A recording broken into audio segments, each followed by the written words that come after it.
Möchtest du den erstmal durcheinander machen? Ich drehe den und dann gucken wir uns einfach mal an, wie schnell das gehen kann. Wenn ich noch ein paar Jahre übe, dann sieht das bei mir auch so aus. Das machen wir jetzt mal ein bisschen. Hoffentlich eher nicht. So, machen wir mal ein bisschen schwieriger. Hier, tschak, tschak, tschak. Hier sind noch zu viele rote. Darf er nicht. So, okay.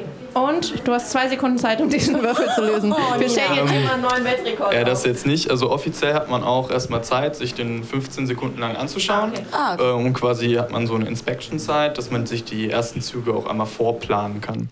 Soll ich den jetzt einmal komplett lösen und dann dir zeigen, was ich mache? Du hast jetzt 15 Sekunden Zeit, um dir diesen Würfel anzugucken. Wir machen jetzt hier mal Wettbewerbsbedingungen. Und los. Du kannst auch schon anfangen, wenn dir 15 Sekunden zu langsam sind.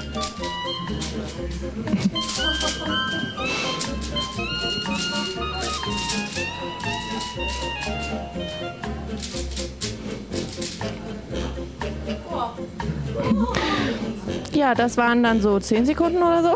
Ja, ungefähr.